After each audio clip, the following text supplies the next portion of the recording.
नमस्कार जय जगन्नाथ ओडिशा किचन को आपण मानको बहुत बहुत स्वागत। आज मुझे आसी आपण मानक पई पश्चिम ओडिशा प्रसिद्ध दुदुरा पिठार रेसिपी जोटा कि छाड़ खाई माँ समलेई पाखरे भोग लगे। यही पिठा को बनैबा बहुत ही सहज, खाइबा पई बहुत ही टेस्टी आउ बहुत ही नरम, उपरु हल्का टिके क्रिस्पी रहिबो आउ भीतर पूरा तोला भलिया नरम रहिबो। आज रेसिपीटी को देखला परे जो माने बिगनर अछंती से माने मध्य बहुत ही इजीली बनई पारिबे। ताले चलंतु कि भली प्रोसेस रे मु आज रे रेसिपीटी को बनाउची। वीडियो को स्किप करंतुनी, संपूर्ण भाव रे चलंतु देखि नबा। आज सुआदिया रेसिपी पई आमे गुटे गिना हेउ किंबा कप गुटे सेट करनबा, सेइथिरे मापिकी सब जिनस नबा। तो एठी मु गुटे गिना रे नउची 2 गिना अरुआ चाउल, जो नॉर्मल अरुआ चाउल आमे घरे यूज करछे। आउ नैची मु एठी 2 गिना अरुआ चाउल को गोटे गिना चोपा थिला वाला कंचा मुग। आपण एई कंचा मुग बदल रे मार्केट रे मिलुथबा चोपा छड़ा मुग डाली को मध्य नहीं पारिबे। पानी देकी याकू आमे 3 रु 4 थर भल भाबरे धोई नबा। आ धोई सारे की या देरे आमे चाउल आ मुग बोड़ीला मापर पानी देकी 4 रु 5 घंटा पर्यंत आमे याकू बतरेबा पई छाड़ी दबा। 4 रु 5 घंटा भितरे एठी हमर चाउल आ मुग बहुत बढ़िया भाबरे बतरी जाईची। आउ एठी आपण मुग बदल रे चाहिले बिरी डाली को मध्य नहीं पारिबे। एबे हम याको ग्राइंड करिबा। तो सेथि पई मु एठी नैची गोटे मिक्सिंग जार, आ जार देहरे मु एठी जो चाउल मुग को रखिथिली ताको ग्राइंड करिवि।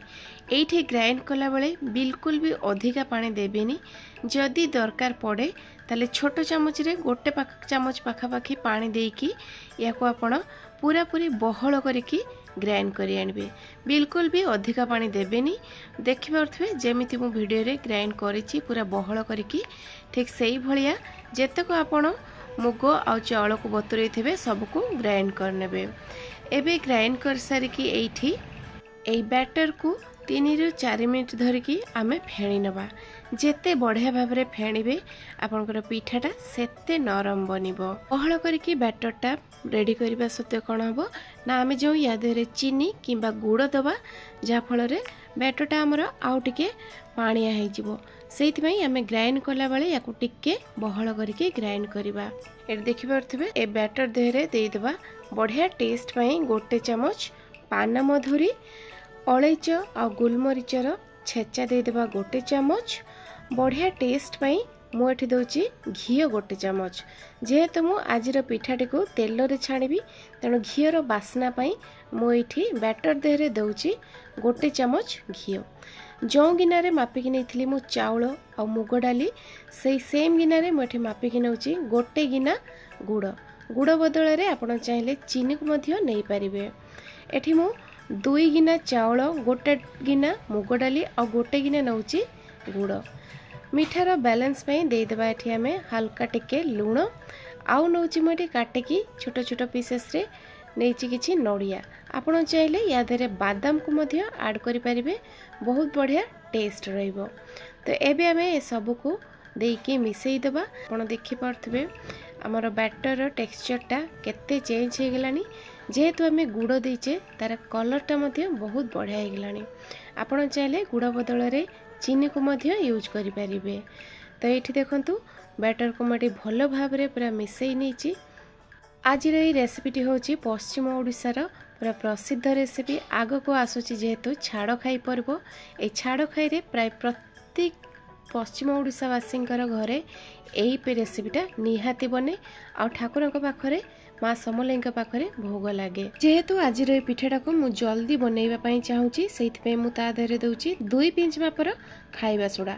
आपण जदि खाइबा सोडा देवाई चाहू नथिबे ताले ए बैटर को 2-3 घंटा पर्यंत एमती गोलैकी छाड़देवे। तापरे आपण पिठा बनैबे पूरा पूरी भाबरे परफेक्ट नरम आउ स्पंजी बनिबो। खाइबा सोडा देकी बैटर को भल भाबरे गोलै सारला परे एपटरे बसै नैची मु कड़ाई रे किछि तेल परफेक्ट गरम हेची कि नाई जानिबा पई मु अल्प टिके बैटर देकी चेक करछि। देखंतु हल्का हल्का टिके बबल्स उठी आछी।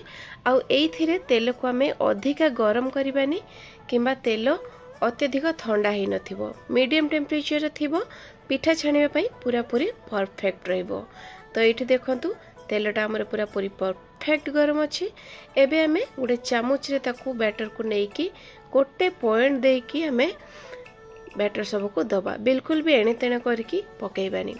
आ पिठा को देई देकी तेल देहरे संगे संगे हमें खुसुणी लगेइबानी किछि समय पई छाड़ी देबा सेटा ऑटोमेटिक ऊपर को भासी आसीबो तळु छाड़ी जिवो।